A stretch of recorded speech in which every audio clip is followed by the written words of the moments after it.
Hi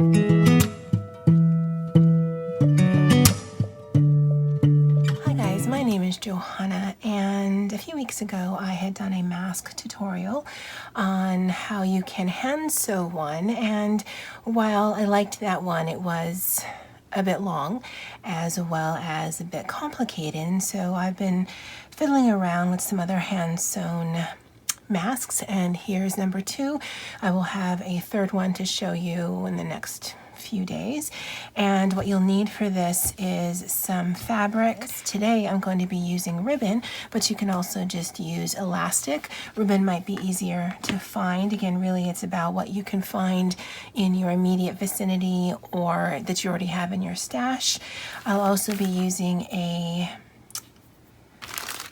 what are these things called? Well, they call it fuzzy sticks. Pipe cleaner, that's what this is called. You'll need a pipe cleaner if you wanted to do a molded nose. And then as a filter, I have read that these allergy pillows can make a good filter to put in here, because this will include a pocket. Now it does look rather difficult, but I promise it's actually very easy. So let's get started. All right guys, in order to make the mask, you will need just a piece of copy paper, 8.5 by 11, and it could be a recycled one. It doesn't matter if it says anything on it. And you're going to fold it in half, and then fold it in half again. And that way when we do our measurements, we only have to measure one time, and we only have to do one cut. Now it's really important, and I'll show you why in a minute, that this is the folded edge right here, that you go the opposite. And so you're going to want to measure to 2 inches from the edge. So you've got the folded side facing you. At the top of this, you measure 2 inches. And then you go to that corner there.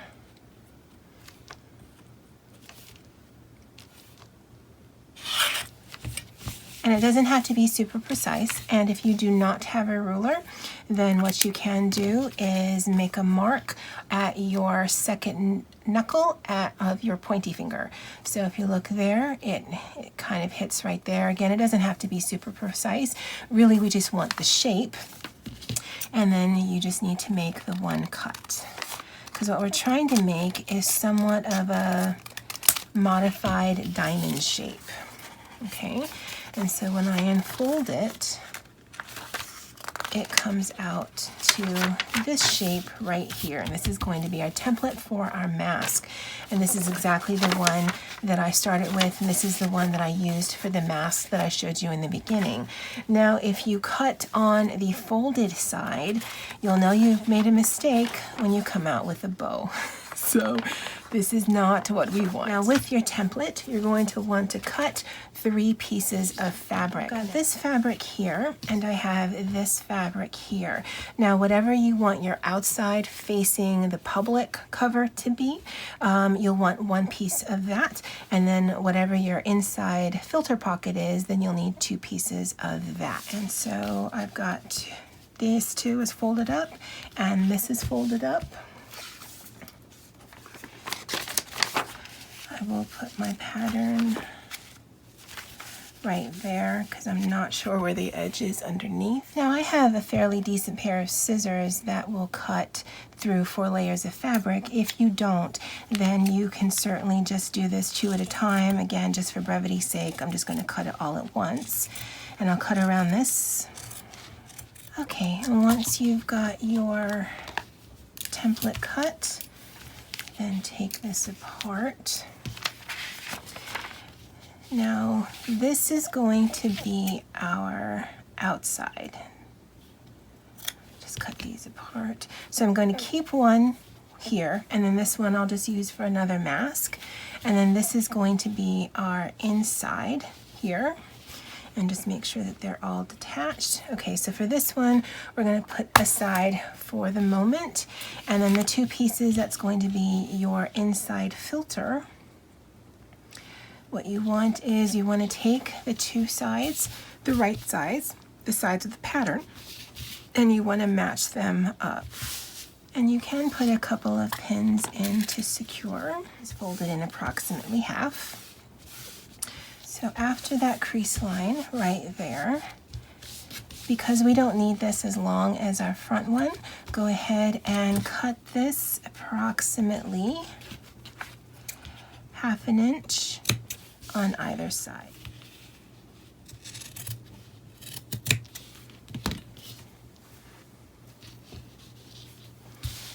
And from this point, go ahead and measure 2.5 inches in and make a mark. And same on the other side, and you want to do that on that middle line. So 2.5. If you have a sewing machine, this is going to go infinitely faster. I don't, and even if I did, I don't know how to use one. And I'm thinking that it's a lot easier to get a sewing kit from like your grocery store or your drugstore. You might have some of those sewing kits if you travel and it comes in the hotel room. Just needle and thread is really all you need, and some old fabric. Now I have fabric because I am a crafter, and I used to do things with fabric. But if you don't, again, you can use old shirts, preferably cotton, from a lot of the masks that I've seen. But again, at this point, with it being so difficult to find masks, you might not be able to get into a store. Whatever material you have, just use what you have, but the techniques will be the same. Now what I'm doing is where I made that line, I'm going to make that the most secure spot because that is going to get the most wear and tear of this mask. And I'm going to go ahead and only for this part do a back stitch. So I'm going to insert my needle back here, bring it forward, doesn't matter how long, pull it through, and then where I stopped, I'm going to insert the needle there, go a little forward, and continue to do that. Now it is a double-stranded thread, and between that and the back stitch, that will give this section probably the most stability I can do with a hand stitch. If you are using your sewing machine, then especially here, you're going to want to go back and forth over your stitches just to make it as secure as you can. Alright guys, so I've got there, and you'll notice I didn't sew in the middle, and there's a reason for that. So we'll take the pins out, and then what you'll want to do is fold one side down. Now if you have an iron, then this would be a good time to iron this down, but if you don't, then just hand press it, and then we'll do the same on the other side. I'm just trying to press it out, and as you can see, this is our hole right there. Okay, and with this particular fabric, there isn't a right upside or a downside, so it doesn't really matter. For the next step, we're going to take our top fabric, and again, it doesn't matter which side you go to, although I like that one. That one has more color. So we'll put this together, and you'll match right sides together like this. Now because we did cut that 1/2 inch on the side, you will notice that it's shorter. Alright, so now that you have right sides together, you're also going to want to pin this up and over. And one is suffice. Again, if you have it, go ahead and press this down, but it isn't necessary. You just want to keep it together as we're doing our sewing, and then you're going to do a stitch all the way around here, and then when you get back there, then go ahead and come back. And for this one, unlike the middle stitch that we did, this is going to be a running stitch. So I'll insert my needle, and I'll do a few stitches just to make it as secure as I can. And then instead of going ahead and then going back, what we're going to do is, and we'll get past this black part so you can see it easier. You're going to go ahead and then come up, go ahead and come up, and go ahead and come up. Now you can do it as many times as you want with the multiples like that. To start off, you may want to just go 1 or 2 times because it can feel a little weird, but it does make it go a little bit faster than the back stitch. And with another handmade mask that I did, this running stitch was sufficient. You just want to make sure that you're catching all 3 layers. All right guys, so very last stitch, and if you don't know how to finish off a stitch, you just go in like you're doing a regular stitch and you insert it, and you'll have this loop there, and then you'll stab inside the loop and you'll make a knot, and you'll do that 2 or 3 times. Okay, so now if we did this correctly, we can actually fold this inside out with that middle portion there. And then just take your time and use your fingers to flesh out those sides.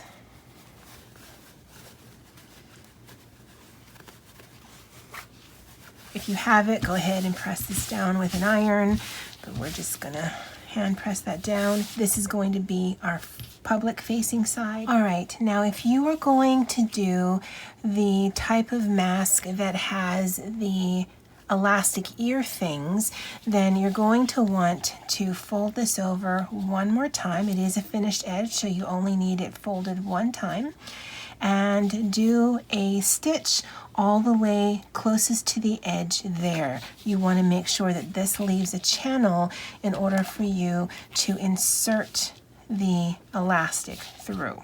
Okay, and you would do that on both sides. However, because I have one like this, I do want to test it out on how it's going to feel with a ribbon closure.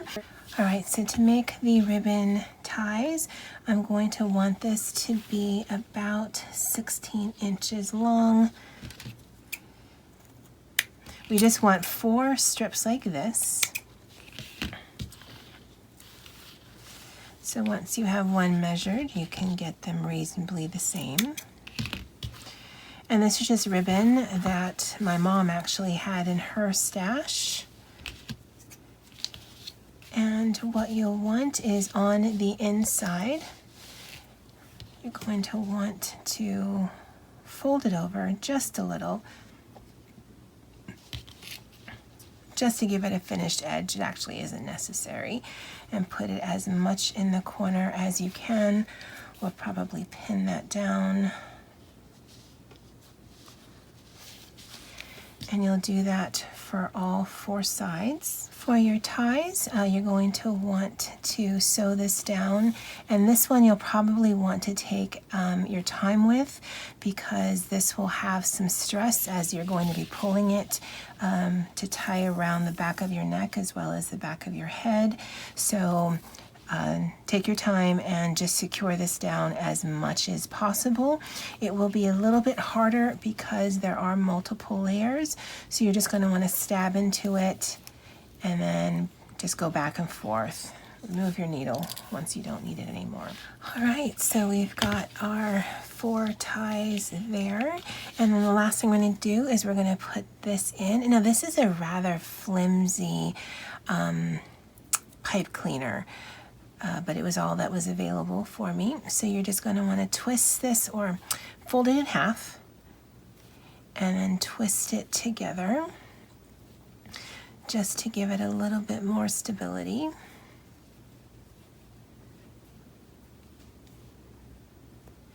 And these ends here fold back in and on itself so that there's no chance that it might poke out and then poke you in, which is probably going to be very near to your eye.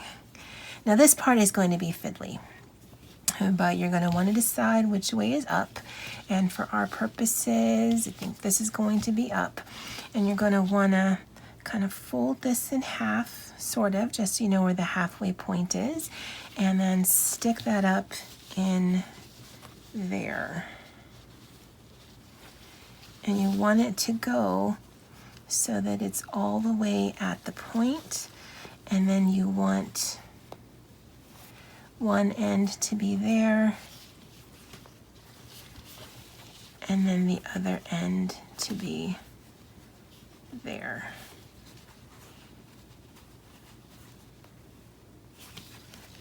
Okay, and so I can feel that it's pushed up against the sides there.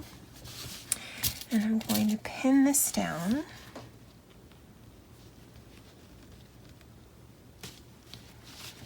And then I'm going to push that up against the side as much as possible.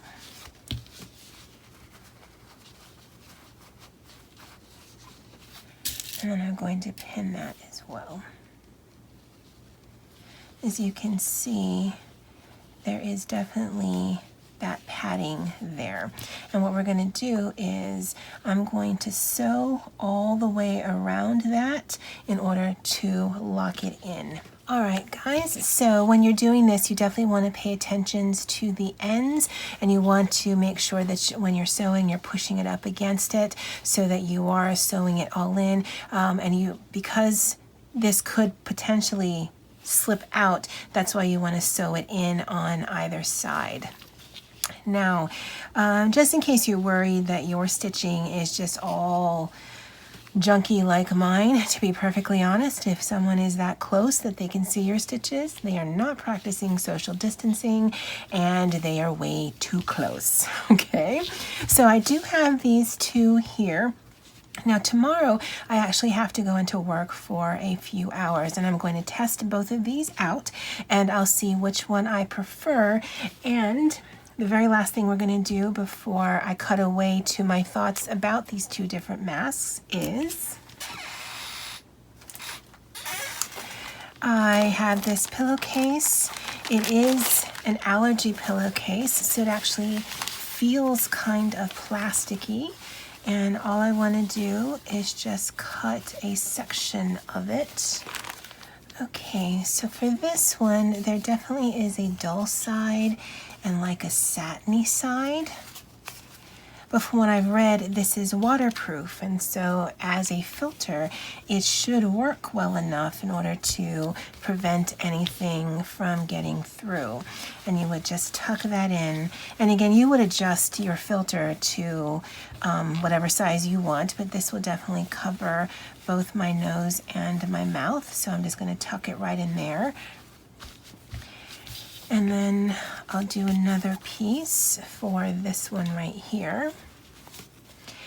But if you don't have this, I have heard that you can use coffee filters. If you have clean, unused vacuum HEPA filters, you can cut that up to fit inside. Honestly, you could put another piece of fabric. The more layers you have, the more security you give yourself. Although again, this isn't one of those N95 medical grade. You can use this in a hospital, but it's not made for that. It's made for everyday personal use. You use it once and you're probably going to want to wash it. You may just want to make a bunch of these for yourselves. Again, they don't have to be super cute. They don't have to be super pretty, but you do want them to be functional. And I'll end this video with tomorrow when I go to work. I'll test these out to see how I like it with the filter, without the filter, with these things or with these things, and give you my thoughts to end this video. Okay guys, it's a few minutes before I have to go back to my afternoon shift. It is Tuesday, April 14th. I did go into the office today, so I did use these and I wanted to give you my thoughts. I think for short-term jaunts, the one with the elastic I found was easier because it's just easier to take on and take off. Even with the filter in place, I didn't notice any difference. I have used this with the filter not in there, and I didn't find it any more difficult to breathe, although because I wear glasses, I do have issues with my glasses fogging up. I did try to do the shaving cream trick I had seen on Debbie's channel. Someone had commented that that will work if you just coat your glasses with shaving cream, then rinse that off. That might help prevent the fogging up, but it didn't. So my brother suggested that I put a paper towel here, or that I fold this under and then have it like that so that the breath or the steam or whatever doesn't fog up my glasses. So I'll definitely need to try that. I found this to be a little cumbersome with the tying, but I think this would definitely be better if I were wearing it for longer periods of time. So basically, I just wore this from the car to the office. I didn't wear it in the office, but I think if I were to wear it for more than 20-30 minutes, this would definitely be more comfortable. You are very much aware of what your hair looks like and what your makeup looks like. I didn't wear any makeup today because I knew I'd be wearing these, and my hair is just a hot mess because of putting this on, tying it, taking it off, and things like that. So, I mean, of the things to worry about, it's low on the list, but I wanted to give you my thoughts on these. So I do see merits for both of these, but I have heard that if you wear this for a long period of time with the elastic behind your ears, then it can start to hurt. But the few times that I've needed to use it, because I actually don't typically leave the house, but maybe once a week, this one has been fine. Anything longer, I would definitely recommend the one with the ties. I will have another video out either later this week or next week on the third style that I have been testing. And if I don't go out of the house, I do go out in the yard, and that's how I test it, just to figure out how it feels. Now, even once the shelter in place is stopped for Hawaii, and right now it's going through the end of April, I'm probably going to keep this with me just because I am much more aware of how things are spread and, you know, how to protect myself as well as how to protect others. All right, I'd love to know your guys' thoughts in the comments below, and as always, aloha.